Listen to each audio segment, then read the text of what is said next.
Listeners, are you ready for your monthly literary adventure? We now have the BFF Book Club. Join us each month to explore a new book.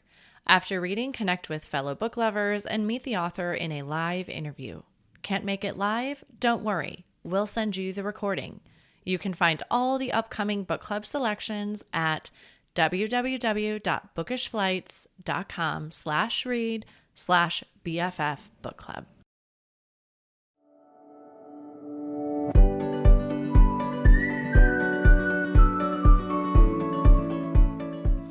Hi, I'm Kara Infante, and this is Bookish Flights. In each episode, I chat with one bookish guest as we take some time to sample and savor the pairing recommendations from their bookish flight. We hope to give you suggestions to cultivate your TBR list and nurture your leisure time through books. In today's episode, I am chatting with Hadley Leggett.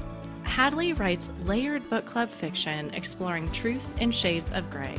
Her winding career path has included degrees in medicine, biochemistry, Spanish, and science journalism, as well as a 10-year stint as a stay-at-home mom.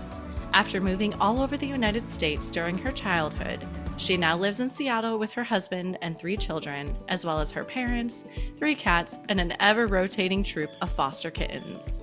Hadley's first novel, All They Ask Is Everything, is her love letter to the messiness of motherhood and was published by Lake Union in August of 2024. Learn more at hadley.inc. Welcome to the show, Hadley. Thank you so much for having me. I'm super excited to be here. Yes, after I saw your submission to the show about the messiness of motherhood, I was like, sign me up, we're in. We are in this together. For sure. So, well, this is a really good bio about you, but I also feel like we're so much more than just these bios on our page. So tell us a little bit about you. Yeah, so I definitely think you covered the highlights in Okay. the bio, but so I am the mother of 3 and I am a newly minted author. I came to writing pretty late in life. I didn't start writing fiction until 6 years ago. And as a high schooler and in college, I always thought I was going to do science. I majored in biochemistry and I actually went to medical school and graduated from medical school and thought I was going to be a doctor. And then I discovered that I have a really strong fainting response to other people's pain. So I Oh, actually fainted many, many times during medical school and realized that that was not going to be my path. So I went to a program in science and medical writing actually after I finished med school because as a child I had always loved to write and writing was kind of a passion that I'd had. And so when I determined that I wasn't going to be a doctor, I definitely fell back on my love of writing. And then when I had my third child and stopped working in medical writing, I had like 3 hours 3 times a week when my daughter was in preschool. And I was like, well, what am I going to do with this time that I have? And very quickly it bubbled up that, like, well, I'm going to write that novel that I always wanted to write. oh, I love that. And fainting isn't exactly something you can like train yourself out of. So I could see where you're like, okay, I just have to pivot, right? It's just this No. moment of, Yeah, unfortunately, I really tried everything. I mean, I tried all different kinds of, meditation and breathing exercises, and I think it's like an overdeveloped empathy response. It's like someone is in pain and my body's reacting like it's in pain, and I would faint. It was very unpleasant. wow. So I imagine though that was incredibly heartbreaking for you, right? Because becoming a doctor is no small feat and something, not a small dream that you have. And so I can't imagine what you felt when you're like, I'm not going to be able to change that this is my response. Yeah, it was a hard choice to leave medicine. It was definitely hard, but I think because there was part of me that always felt like I was taking the wrong path. Like there was some part of me Okay. that felt like, if I had just picked what I really wanted to do, I would have majored in English and I would have, so writing was there for me, I think, when it turned out that medicine wasn't what I was going to do. Yeah. That door just finally closed. Like, okay, nope, writing though. You got to go Yes, that yep. route. One door closes, another one opens. Yeah, and I love that you found a way at that point, though, to still write, you said, in the medical field. So you kind Mhm. of just redirected of like, okay, well, I know I love writing. What else can I do with my skill set? And I think that that is so important. I am a physical therapist by trade, actually, Yeah. and I obviously am a stay-at-home mom now that's turned podcaster, but I think that's an important, we have to understand our skills can be so much more than just like the box. Like, okay, I'm in the medical field, but what else can they provide for you? Right, 100%. And I didn't want to waste all of those years of education, right? Like I'd learned so much about medicine and about science, and science writing was a lot of fun, is a lot of fun. Like I can interview scientists about their work and stay up to date on the research, and yeah, it's fun. Yeah, that's so do you still do any of that, or have you completely switched over to writing for yourself and fiction? So this past year, I didn't do much freelancing. Like last year and previous to that, I was still continuing to write, especially Stanford Medicine was my biggest client that I wrote press releases for. Okay. Um, but this year, with my debut novel coming out, it was just too busy. So I haven't actually, I don't think I've published anything in science writing in 2024, but probably I hope to go back to it as things settle down this fall. Yeah, when you free up some brain space for that. Exactly. Because you've still Yes. got your three kids you got to manage too. I know, I know. And now one is in elementary school and one is in middle school and one just started high school. So I've got three kids in three schools and I feel like chauffeur is like my main title right now. Yeah, writing, I feel like we squeeze in a lot of audiobooks, right, with the chauffeuring, but you can't exactly Yes, write while driving around. that's true. I guess voice notes maybe, but yeah, it's hard. Yeah. So, okay. So you made this switch. You had your third baby and you're like, okay, I'm going to turn to writing. When was that? And what was this trajectory to getting this first novel published for you in August? Yeah, so it was 2018 when I Okay. started writing the first draft of this book. And I wrote the first draft in maybe about 9 months. And then I spent another year, year and a half revising it. And then it took me over a year to find an agent and then another year to find a book deal. And all along I was revising the book, right? Wow. I was continuing to learn and continuing to take classes in fiction and revising. But yeah, and so it was 6 years basically from first draft to finish. So when you sat down to write this novel, did you have the idea for it already? Had you kind of been marinating on it, or how was that? Yeah, I did actually. The idea came to me, it was from actually an experience that I had had in medical school that had sparked the idea for this book. And Okay. it had just been kind of sitting there in my mind and marinating, as you say. Yeah, I imagine, right? Then that's a little bit easier when you sit down in the chair to write as you have something that's going through your mind. Yeah, and I think I'd also kind of had in my head the idea for the characters, and so they had been kind of living in my head a little bit. Yeah. So, for those that haven't got to read All I Ask Is Everything, can you tell us a little bit about it? Yeah, absolutely. So, All They Ask Is Everything explores the sticky question of what it means to be a good mom, or at least a good enough mom, through the perspective of three women who happen to all want custody of the same two little girls. So, the primary protagonist in the novel, Hannah, is struggling after the death of her husband. And she is going through a mental health crisis that she doesn't really recognize at the beginning of the book. And she makes a mistake that lands her two young daughters in foster care. And motherhood has always been the center of her life. She gave up her job as a photographer, and she is really wanting to be a good mom, a better mom than her own mother was. And so this is the most devastating thing that she can imagine, and she will do anything to get her daughters back. But that brings us to the second perspective in the novel, which is Julie, who is the foster mom who gets Hannah's girls. And Julie has also always wanted to be a mother, and she struggled with infertility and trying to find a partner. But when she meets Hannah's girls, she really falls for them and bonds with them very quickly and becomes quite worried about their previous home life. She sees red flags in the ways that Hannah was parenting them, and she quickly decides that maybe they shouldn't go back to Hannah. And then, meanwhile, Hannah's own mother, who she's estranged from, discovers that the girls are in foster care. And she also quickly wants to rescue the girls from foster care. And she views this as possibly her one chance at a parenting do-over. And so all three of these women are really believe that they are the best possible mother for these two little girls, but they all have their own biases and none of them really understand the full situation. Yeah. Wow. As you're talking about that, I could resonate with all the stories, right? Where all these women are like just wanting what's best for their kids. And again, like you're saying, in their small view without the bigger picture of like, I can do this the best and I can do that. And how heartbreaking, right? Of like the ones like can't have children. And so she's like, I want children and I can give them this. And The other one Yeah. struggling through grief. Oh my goodness. Were you like crying as you were writing this book? It sounds like it could be heartbreaking at parts. Yeah, definitely. There were scenes where I was definitely crying, and I feel like it was exactly like what you said, where I felt like I was empathizing with each of the characters as I was writing them. So, like when I was writing Hannah's chapters, I felt very much like Hannah was the best possible mom, and that, like, I felt angry at Julie for kind of pushing her way in. But then when I was writing Julie's chapters, it was like, no, Julie's right. And so I found like my allegiance was really shifting from chapter to chapter, and I hope that readers have the same experience. Yeah. I love that you say allegiance because that's like the perfect word for it, right? I'm like, I'm looking at this situation and that's resonating with me and I could dive into that and get on her team. Yeah. So, what was the experience like? Now, we're recording in October. Listeners, you're going to hear this a little bit later, but obviously it's been out since August. So, what has the reception been? What have your feelings been around the publication of your novel?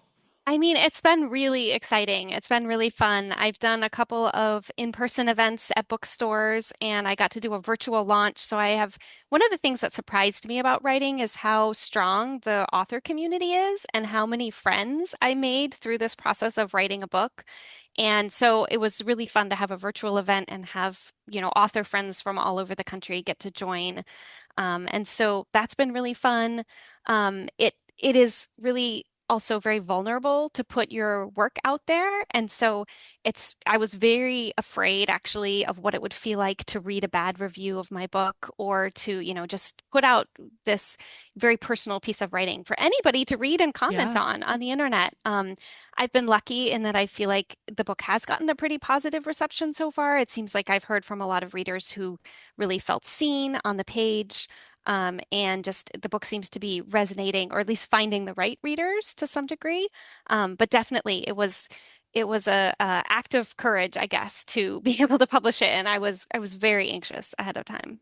Yeah, I always think of these as like your babies that you're putting out into the world for us to read. And so I can empathize, right? The Yes. reactions and I can't, if the negative response comes in, like how am I going to feel? Because your heart and soul went into this work. Right. And nobody rates your baby on Goodreads, right? Like you don't send your child to kindergarten and then it gets put up on the internet how your kid did that day. Like, so Yeah. yeah, it's very nerve-wracking. It's not under scrutiny but in a way, the point of your book is both of these moms are scrutinizing the other, right? Right. And we do feel scrutinized. I mean, there's so much judgment that moms feel. And I think, going back to the internet, I think the internet has, being able to see on social media everyone else's highlight reels of what their lives look like with their kids and all of the beautiful vacations they go on and the gorgeous meals they serve. And like, I think it does make us all feel a little bit like we're under the microscope as mothers. Yeah. Well, that or when our life isn't going like that, you feel extra like worse. You're like, oh gosh, like my life's not like that right now. And today Right. wasn't the best day. But I sometimes on a bad day, I'm like, I don't even go on social media because I'm like, I don't need the highlight reel to rub it in. Yes, 100%. I completely agree. Yeah.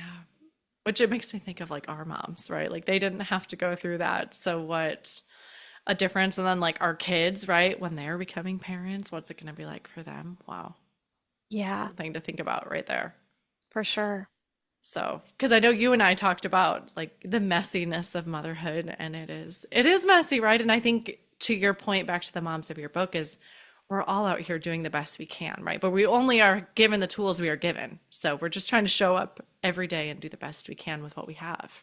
Yeah, and it feels like the expectations for what motherhood means just increase with each passing year. It feels like the amount of time that you're supposed to spend with your kids is more, and the amount of activities that your children are supposed to be is more. And it feels like we're asking more and more of mothers, but not offering the basic supports that moms need, right? Like we don't have paid maternity leave guaranteed in this country. We don't have mental health benefits for everybody. We don't have childcare that's affordable. And so it's like, I feel like the expectations for moms are sky high and the supports are just not there that need to Yeah. be.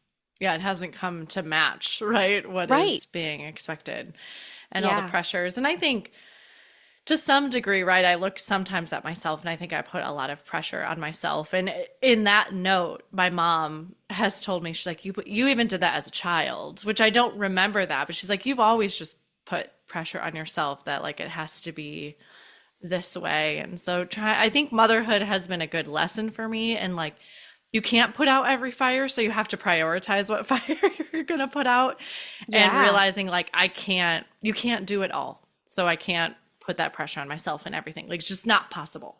Definitely. And I think having multiple children is what taught me that lesson. I don't know about you, but I feel like when I went from one child to two children and then three children, I think I had to let go a little bit with each child as far as my standards of like, just you can't put out every fire. When there's two children screaming, you can't necessarily tend to both. You start to have to really triage and also, just rely on your kids to solve some of their own problems.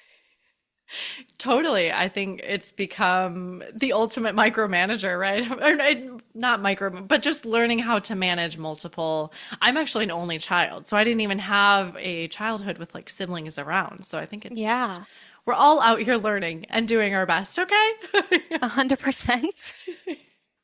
So, and it's funny because I'll say to my husband now, like every year we kind of reevaluate like where our kids are going and if I'm going to go back to work. It's always this like constant like reevaluation Yeah. every summer. And I'm like, I work harder than I ever did in the PT clinic now. Like Yeah. with three kids and like you said, taking them to sports, taking them to school, running them around. Like it's like I work harder than I ever did when I was just me at a PT clinic.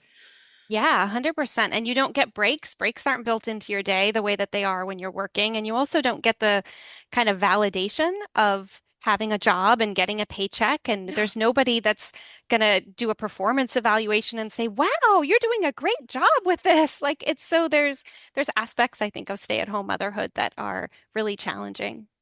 Oh, yeah. And I don't know about you, but I had like this total identity crisis too when I went to staying at home as well of like, well, okay, I'm not working in a clinic anymore. So who do I say that I am? It just Yes. was this whole shift. Yeah, and that's a big theme in my book as well because Hannah is a stay-at-home mom and she has gone through that kind of loss of identity and trying to figure out, when you make motherhood your whole identity and then someone says you're not a good mother, that generates a real identity crisis. Yeah. And I just imagine the emotional break, right? When you're already struggling with mental health that you have, when you're like, I've made this everything in my life, and now you're telling me I'm not doing a good job. Oh, Yeah. that's so painful. Are you still writing right now? Yeah, so I'm working on a second novel. It is a Okay. mess right now, but I am trying to get it to a readable state so I can send it off to my critique group and then my agent. But I mostly write when the kids are at school, Okay. and that mostly works. Of course, there's always kids who are sick, and there's field trips, and there's other things that come up. But I really try to write. I write the best in the mornings. My brain is not as sharp in the afternoon, so I really try as soon as I get the kids off to like get a couple solid good hours of writing in. It's tricky, especially now that I have a book out, because I'm also doing still some marketing stuff for the first book, and I'm very involved in like writing communities, and I volunteer, and we foster kittens, and so it's like I've just got so much going on, but I do try to keep that writing time sacred. Yeah, I'm glad you brought up the point of community again, because I was thinking that too as you were talking, that I think that's something else in motherhood that people don't talk about, right? Or maybe this is back to like the mental health, but like the loneliness of it as well, of like you're constantly surrounded by people, but sometimes you're missing the community. Like you just can't get out of the house and you can't, all Yeah. you're doing is putting out fires within your family. And so I love that you found a community of writers to support you, right? It's just another like kind of backhanded way to have this group come in and kind of be to use your word that you had said in your email, like be a balm to our mother hearts. Yeah, 100%. I think community is so important. And when my kids were little, I was trying to find that community through meeting other moms. But for you, you move around a lot. And so trying to reestablish that community over and over again must be so challenging. Yeah, I had someone say to me a long time ago when we were like a new military family, and they're like, there's been duty stations where I just didn't even want to put myself out there. And at that point, I didn't understand that because I was like, again, I didn't have kids. My life wasn't as chaotic, and I love being around other people, right? And having a community. But now, 14 years later, I'm like, I could see where you're just like, I'm just going to step out of the rat race on this one. And I'm not going to put myself out there because I'm tired of doing it and we're going to leave again. Like, Yeah. 100%. But then you face the loneliness and, Yeah. you have to still be constantly interacting with your children. So it's not like you get a real break. It's just Yeah. then you don't have other moms who are going through it with you. Yeah. Totally. And I think you have to work at it and like, and that's why, again, it's stuck with me when you said that you found a community through writing. Because I think sometimes it might not be other moms and that might not be your avenue, but finding a group of people that you can, come together with, or like you said, some of yours are virtual groups. So just a community that you have that you can be yourself in. That's one of the things I love about books because I feel like it can be hard to get below the surface with people, when you first meet people and you're, the sort of the small talk. But I feel like if you're discussing a book, the conversation like really quickly gets to a deeper level and you can connect around themes and around things that you really care about and around characters. So I personally think like the book community is such a beautiful way to connect with people, whether it's writers or readers. I just think books bring people together. Yeah, that's in fact what I use to meet people every time we move is I will try to find existing book club. And then that way, because again, you don't know anybody to ask to have a book club with you when you first Right. move somewhere. And there's been times I've been able to find existing ones, but like in fact here, I have a book club now, but it was one that we started like in last fall. It was like I had to meet enough people to Sure. start a book club with, and now we just started our second year of it because we took the summer off, with kids being out of school. It's so busy. Oh, that's Um, so lovely. but you're right, because you can go to book club, and even if you're an introvert, right? Like you can go to book club and you can listen in on the conversations of other people, but you might hear that one nugget of information that you have in common with that person sitting Yes. next to you. And then you can jump in and say, yeah, I've had that same experience too, or what, right? It gives you just this little in versus like going up cold to someone on the playground and trying to start some, stunted conversation because you don't know one another, but it gives you this in. Yeah, and there's something about if you know that someone loves the same books as you. I don't know about you, but it's like you can just tell, like, oh, we're going to be friends Yeah. because we both like love this book, and so we have that in common. Yeah. The friendship starts over the love of this one book. Yeah, for sure. Yeah. As you say that, I'm like, gosh, it really is such another beautiful part of books and reading. So, Yeah, and I'm actually, as soon as we get off this podcast, I have to go to my book club, which is meeting yay. tonight, and What'd you we've been guys read? Speaking of, well, this is actually our picking books night. So we okay. all have to bring our ideas for, because we've run out of books. So now we're going to pick books for next time. But this book club has been together for 10 years. And That's so it's awesome. it's a really great group of people. Yeah, and I love doing that. That's what I kind of had everybody do last fall is like bring a book you like because again, when you're starting a new group, you don't know what everybody likes and I don't want to be the one that just picks books. So I'm like everybody bring a book they want to read. We'll add it on the schedule and so that way we kind of got to learn what books worked well for the group and then everybody felt like their, genre that they liked got to be included and so that was a really fun way to do that too. Yeah, you learn a lot about people based on what books they bring. Yeah, absolutely. Well, let's finish. I have a couple other questions about your writing first, and then we'll Sure. switch gears to reading. So, what have you learned about yourself through writing? That's such a good question. And I feel like I have learned that I am braver than I thought I was, because Love that. I have always been very much of a people pleaser and always, wanted to make everybody happy, wanted to kind of be the good girl, be the good student. And so I really, going to medical school was a very easy path for me to take because it has easy and it's not easy. Like the work isn't Yeah. easy, but it's a very prescribed path. Like you do step one and then you do step two and then you do step three and you're going to be a doctor at the end of that. And writing a book is nothing like that at all. It's messy and you really just have to trust yourself when you start. It was like I had no idea what I was doing writing a book. It was like I have this idea and I know that I've been writing medical Yeah. writing all this time, so I'm just going to try it and see what happens.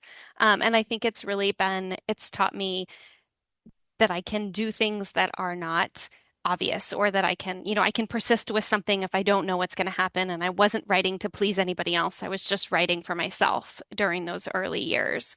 And And then the act of putting the book out into the world was so scary and so anxiety provoking for me. There were definitely times when I would wake up in the middle of the night and think, no, I'm going to call my agent and tell her I don't want to publish this book after all. Like, I don't think I want to do this. Let's not do this. And then, yeah, but I did it anyway. At each step, it was like, okay, I'm just going to breathe deep and keep going and it'll be okay. And now the book is out in the world. Yeah, it's like you almost have to take a leap of faith and just trust. And I think back to your point of bravery, it's like trusting in yourself is what you're saying too. Yeah, definitely trusting that, my word, I'll figure it out. My words will be enough and readers will be able to resonate with them. I love that. That's a great, I haven't had that answer yet when I've asked that question. So I love that. That's really great. So, well, was there a book that you read throughout these years that made you want to become a writer? Definitely. I feel like there were a lot of them. I feel like each time before I was actively writing, I think each time that I read a book that I really loved and really resonated with, it made me think like, ooh, that's what I want to do. And there were many of those. There was Water for Elephants. I don't know if you read that Yes. book, Yep. but that one definitely. I just loved that book. Also, some of Leanne Moriarty's books. The Husband's Secret was one that I Yeah. felt like was just so well written and so, I just felt like those characters could be my friends. So when I finished that, I definitely remember thinking, I actually remember reading an article about Leanne Moriarty about how she started to write because one of her sisters was writing. And she was like, well, if my sister could write a book, then I could write a book. And I kind of thought to myself, like, well, if she just did it, she didn't go to school for this. She just did it. Like, maybe I could just do this, which, I mean, she's Leanne Moriarty. So obviously that's a little different. But yeah, her reading her, kind of her backstory inspired me, definitely.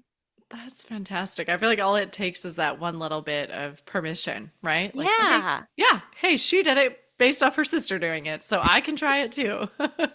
And I'm sure you proved to yourself along the way with medical school, like, I am competent, right? Like, I can put my mind to something and I can do it. And so I think we have those confidence building things, right? Although it may not directly to apply to being like, I'm going to switch gears and do this fiction writing now. Yeah. And I think too, going back to what you said about community, I think I got some of that permission from my in-person community here in Seattle. There's a really lovely writing community. There's a writing center called Hugo House. And Okay. back in 2018, when I was starting my first draft, and I quickly realized like, this is really fun, but I don't know what I'm doing. So I started taking classes. And I think just being around other people that were writing and trying to write and having professional authors teaching these classes, it was like I had all these role models. Like, okay, I could do this. Like this is something that I could do. Yeah. So if you're out there and you're an aspiring writer, right, it sounds like look for what's within your community, right? Because that really was a good stepping stone, it sounds like, for your journey. Absolutely. I think finding what's in your community. And if you live in a small town that doesn't have a writing center, just look online. Yeah. I'm part of a organization, a really lovely organization called the Women's Fiction Writers Association, that is Okay. like the most welcoming group of people. And they have daily writing dates where you get on Zoom and you write with other women, and they Oh, have that's annual awesome. retreats, and they have, I mean, it's just such a lovely community of writers. And it's open to anybody who's anywhere in the world that has a computer and can hop on Zoom. Okay. All right. Yeah. Again, I haven't had someone that suggest that on the show, but I'm sure we have some aspiring writers that are listeners. So that's a really good bit of advice.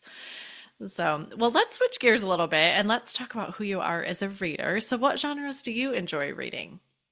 So I read widely. I think my bread and butter is probably book club fiction or upmarket fiction, which are books that kind of sit in the middle between being genre or mainstream writing and being literary fiction.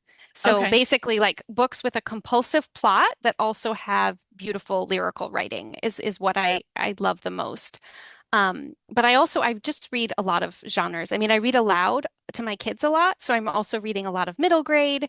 I read romance, I read thrillers. I'm kind of omnivorous when it comes to reading.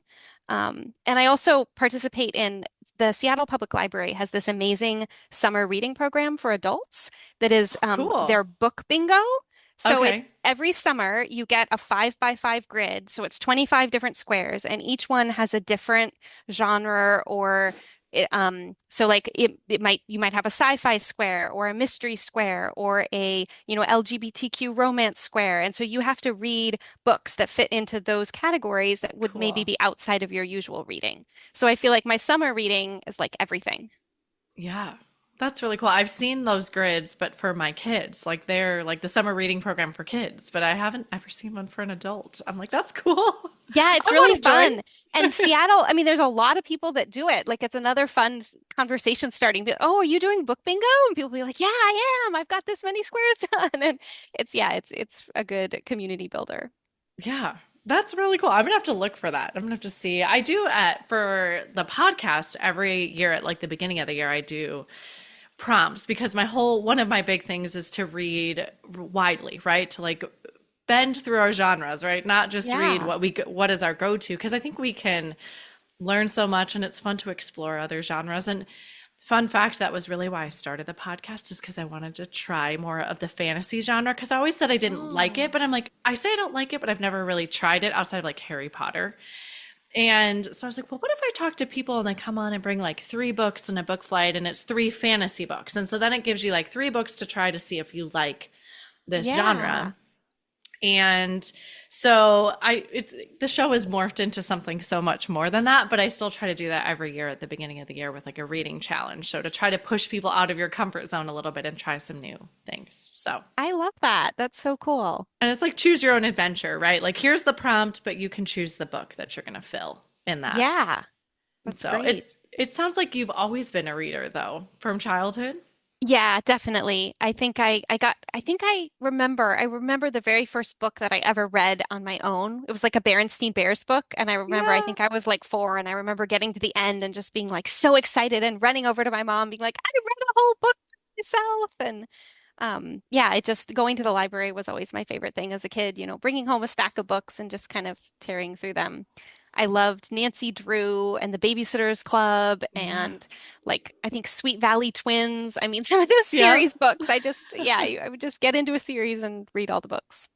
It is so exciting when you can read on your own, though, because I feel like it opens up a whole new world. And, like your bio said, you moved a lot as a kid. So I imagine that books were a great escape when you're the new kid in town. Yeah, for sure. And I think just being able to know that you can step out of your own life and into a different world for a little while, it's really like a great comfort. Yeah. I really got back into reading in motherhood for that reason. Right? I'm like, Hmm. I've got these babies at home. I can't go anywhere. So, but I can dive into the world of a book and feel like I escaped for a little bit. Yeah, and I don't know if you're a big audiobook person, but I was not an audiobook reader for a long time. And then it was a book, Daisy Jones and the Six by Yeah. Taylor Jenkins Reid. Do you know that one? Yep. That was the first audiobook that I listened to, and it was so well produced. It has like 6 or 7 different narrators, and they just did such a beautiful job with it that like ever since that book, I've been like, okay, I love audiobooks. And like all of the boring tasks of motherhood can be made so Yes. much more interesting with an audiobook. Like, Yeah. I feel like anybody who's kind of resenting that they have to do the dishes or fold the laundry, just add an audiobook and suddenly you're looking forward to the task. And so I feel like that has really changed things for me, Yeah. audiobooks. I joke that my house is infinitely cleaner thanks to audiobooks. Like, Yeah, it's okay, amazing. I want to finish this story, so I guess I'll go scrub down the toilet or whatever, and pretend I'm doing something, but I'm really just listening to my book. Yes, I feel like audiobooks are the biggest boon to moms Yeah. because, and two, your kids will give you a little space if you're like, oh, I'm listening to an audiobook. At least mine will be like, okay, like we'll give mom a minute. Yeah, and I would even like when my kids were babies and they would need to be rocked to sleep. And don't judge me on the like sleep training my babies, okay? Don't judge me on this. But when I would be in the dark room, I would have my headset in my ear and then I could just listen to the audiobook and I could rock you to sleep for 45 minutes and didn't feel like I need to go anywhere because I've got my audiobook on. So if you want to snuggle with me for 45 minutes, I will sit my butt in this chair and I will rock you for 45 A minutes. 100%. I was a disaster at sleep training, so there is no judgment here. I was Yeah. unable to do it with any of my children, even though I think it could be the most valuable thing. I was just terrible about it. Yeah, same But here. yes, there were many hours that I spent in a dark room with a baby, either like listening or reading on Kindle, because you can see the screen in the Yeah. dark. Yeah, For and mine sure. was always like I didn't want my phone to be lit up. So I'm like, okay, well if I have the audiobook on, you don't need to be Yeah. lit up. It's dark. Yeah, I wish I didn't come to audiobooks until after my youngest was in that baby phase. So I wish that I had known about audiobooks Yeah, I or don't tried think them. my oldest I did. I think it must have been my like other two that I had that really the audiobooks were a thing. Yeah, I feel like it used to be only kids that were learning to read listen to books on tape, right? There were those CDs that you could get at the Yeah. library and those like clear packages with the book and the CD. And now it's for adults. And I'm just so excited about that. Yeah. Cheers to you, new moms. You've got a whole world out there. Yes, for sure. So, well, you have brought a book flight with you today. So, can you tell us how you chose these books? Sure. So these three books all deal with themes of motherhood, and they all have motherhood depicted very realistically on the page. So, one thing that I have noticed about books and movies and TV that feature moms is that oftentimes motherhood is kind of in the background. Like the mom, she has kids, but like maybe they show up once to have a tantrum or to like throw some spaghetti on the wall, and like that's it. The rest of her life, she's going about, she's solving the mystery, or she's doing her job, or she's it's just not really the center of her life. And I totally get why that is because motherhood is kind of boring in some ways, like to just watch a It's character do not the same thing, interesting. right? Yeah. Like how many times can a character make a snack? Like that quickly becomes uninteresting for the reader. But these three books really um, depict motherhood realistically on the page, and it is a very central theme to these three books. And that's why I brought them. Yeah. I love it. Well, let's dive in. What's the first book you brought today?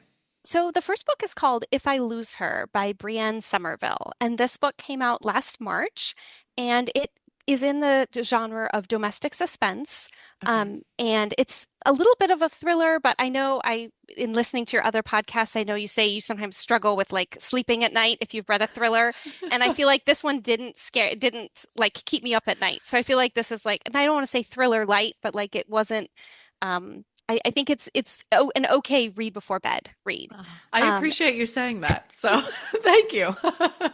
and it dives deeply into the topic of postpartum depression because the protagonist, Jo, at the beginning of the book, she has a 4-month-old and she is absolutely loves her baby, but like many of us, she's struggling with the transition to motherhood. And there's these experiences that keep happening to her that she isn't, everybody's like, oh, you've got the baby blues, or maybe you've got some postpartum depression because she's having experiences where she's kind of out of her body or she might black out a little bit and like not remember what happened. And at the beginning of the book, she's actually being investigated by Child Protective Services because a neighbor called because they heard her daughter crying outside on a hot day. And so, but the thing is that Jo has no memory of leaving her daughter outside. She remembers Wow. putting her daughter to bed and then going and taking a nap in the guest room herself. But then she wakes up and her daughter's outside and she has no idea how her daughter got there. And so these incidents keep happening, and she's struggling with, is this something going on? Am I kind of losing my mind? Am I what's happening? Or is there someone out there who has it out for me and who is taking my baby and making me look bad? And so throughout the whole book, as a reader, you're just not sure. You're like, is she an unreliable narrator? Did she do these things or did she not do these things? And it's just a really very relatable depiction of what it's like to be a mom, a new mom, and in that postpartum period, which I don't see a lot in books. Yeah. And I think that's back to kind of the disservice that we do, right, with the mental health in our country. And I was just listening to a really interesting podcast. I think it was the Mel Robbins show. I'm like, what was I listening to this week? But it talked about how basically what we tell people in the world of like mental health and like our layperson language is not how they talk about mental health in the clinic. And like when we're doing these, questionnaires to fill out like what's your postpartum depression scale, right? Let's pull it into Yeah. postpartum depression. It's not really how you would talk about postpartum depression in the clinic and how it's just such a like they're just so separate that they can't merge and like what a disservice that we're doing. And it is hard to be a new mom. And I think, again, so we have this like disservice that we're doing, and then people are afraid to talk about it because she's like, I don't want to admit I'm losing my mind because now I'm being investigated by CPS. So I can't admit I'm losing my mind because I love my baby. And just Absolutely. like we can't have this honest conversation about it. Yeah. Yeah, and we are afraid to be honest or afraid to ask the questions that need to be asked. And yeah, that's Yeah. exactly what this book is about. Okay. I love it. All right. I'm adding to my list. We might have to add this to book club. This sounds like a good book club one. Yeah, it So, would be good for a book club. yeah, I think everybody in our group's a mom, so it could be a good one. Okay, All right. yeah. If I Lose Her by Brianne Somerville. What hmm was the second book you brought today? So the second book I brought is called Cutting Teeth by Chandler Baker, and this one came out in 2003. And I would describe it as part suburban drama, part motherhood manifesto, and part murder mystery, with even like Ooh. little hints of horror. And horror is not a genre that I normally read, but I found this book such an interesting take on motherhood. So the story is about three different moms who have 4-year-olds in the same preschool class. And at the beginning of the book, they're all struggling with kind of the typical mom things with their identity and with their struggles in their marriages because of how much time they're giving to their children. But then the preschool class starts to have a problem with biting, where one child after another starts biting, which can be typical for 4-year-olds. But in this case, it becomes obvious that these children are actually beginning to crave blood. And there's a concern around, is this a vitamin deficiency? Is this like a medical problem? Is like why are they craving blood? And as parents, what are we supposed to do about this craving? Are we supposed to meet this new need that our children have, or what's going on? And then the preschool teacher is murdered. And the children are the only ones who are witnesses to it. And then they're even almost suspects because of this weird medical thing that's going on with them. And so it's just this really, it's unlike any other book I've ever read, I would Yeah, say. wow. Yeah, like it's just this crazy premise. But Chandler Baker pulls it off really well in making you care about these characters and making you, it's like, it feels like these characters could absolutely be normal suburban moms in a normal world, except there's this weird twist that's going on. And so I really enjoyed it and felt like, yeah, it also raises the question of like, how far should we go for our kids? And I think it's a satire to some degree on the intensive parenting model that we've adopted in this culture, where parents need to be giving more and more and more to their kids. Yeah.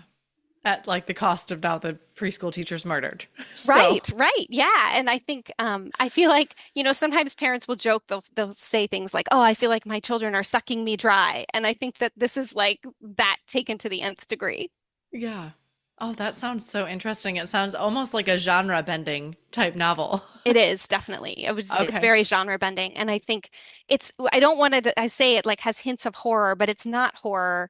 It's like pulling some elements of horror into your typical suburban drama.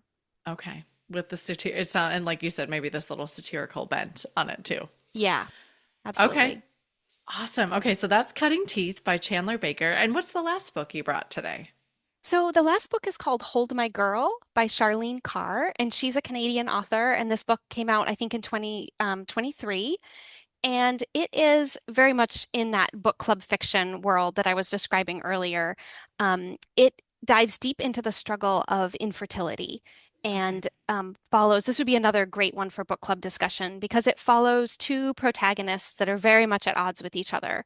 So, Catherine and Tess are both women who have struggled with infertility for years, and they meet because they end up having their eggs retrieved at an IV clinic on the same day. And so Okay. they're in the same world. They don't know each other very well. But so Catherine, her IVF story ends happily. She becomes pregnant and has a baby, and her baby's about a year old when the book begins. Tess, unfortunately, also gets pregnant, but her baby dies at 21 weeks, and so she has the stillbirth. And then they discover that at this IVF clinic, there has been a switch that happened, and eggs were switched. And it turns out that it is Catherine and Tessa's eggs that were switched. And so Catherine's live baby is actually the biological baby of Tess, and the baby that Tess lost was Catherine's. And so then there is this question of what should happen with Rose, who is the baby. And the book dives into the backstories of these characters really, really well, and they both have somewhat complicated relationships with their own mothers. And so it's really questioning, like, what does it mean to be a mother? Is it biology that is important? Is it the woman that birthed the baby and nursed the baby that should now raise the baby? Should they share the baby? And I feel like it is ripe for discussion. So I think Wow. book clubs could really sink their teeth into this one. Wow. So it's a fiction book though? It is fiction, yes. Although Okay. the author has done interviews and has talked about how some of her own experiences um, she brought into the book. Obviously, not with an egg switch per se, but Yeah. one of the characters in the book, Catherine, is black and Tess is white, and so there's also some racial issues, and the author has spoken about how her own experiences as a black woman with a baby who is lighter in skin color than hers, like how that led to some of the ideas in this book. Oh, wow. That sounds fascinating.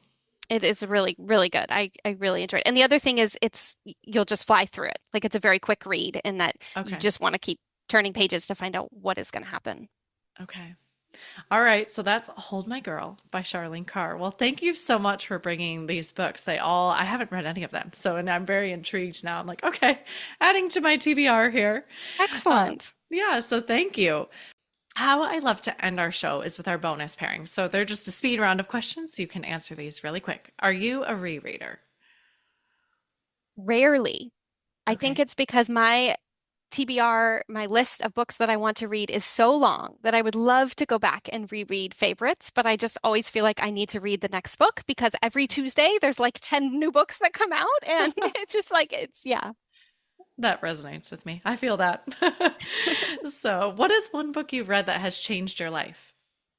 I'm going to go back to Daisy Jones and the Six by Taylor Jenkins Reid because, as I said, that book turned me on to audiobooks, and Yeah. it has really changed my life to have audiobooks. Awesome. I like that response. Where is your favorite place to read? So I love to read when we go camping in the summers. There's one campground that we go to every year that has a beautiful river, and sometimes my husband will take the kids off on a hike, and so I'll just get to sit there by the river and read a book. And sometimes I can get through almost a whole book while they go on this like 8 hour hike, and That's it's amazing. amazing. Yeah, I love that your kids can go on an 8 hour hike too. That's impressive in itself. they're a little bigger than yours, but And not have 500 snacks to make it through the 8 hours. oh no, there's 500 snacks. They eat like the Costco bag of trail mix while we're hiking. Yeah, I love it. I was like, that is impressive on both feats. Like, you read almost a whole book and they can hike for 8 hours. So, all right, lastly, what are you reading next? So I have two books that I haven't decided between. I really want to read All the Colors of the Dark by Chris Whitaker. Yep, Have you heard of that one? Have you I read it? have. I have. I've read the first one, but I have not read this one yet. So I saw him in person at a bookstore in Seattle earlier this Okay. summer, and he was just such a great um, speaker, and I'm super excited to read the book. And the other one that I really want to read is the new Jodi Picoult that's called Yeah. By Any Other Name Yes. about Shakespeare. So Yeah. The cover on that one is gorgeous. so beautiful. But both of these books are 500 pages. So it's like I have to pick which one I'm going to start first, and I'm not sure. Yeah. Yeah, it's a commitment at that point. Absolutely. Do a coin toss or something and you'll figure it out. So, well, thank you so much for coming on the show today. I know your time is precious and I appreciate all you've given me. Thank you so much for having me. It's really been lovely to talk with you. You're welcome.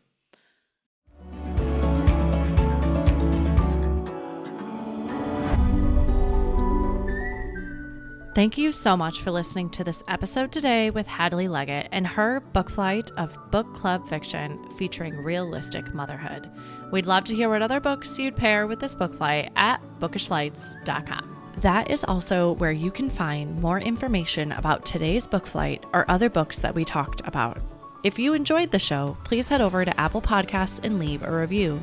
Your review not only helps the show, but it also helps the podcast to reach others. Make sure you are subscribed on Apple Podcasts or Spotify to make sure you will not miss an episode. That's it for today. Thank you so much for listening. As Emma Thompson said, I think books are like people in the sense that they'll turn up in your life when you most need them. Cheers to you, dear readers. Until next time.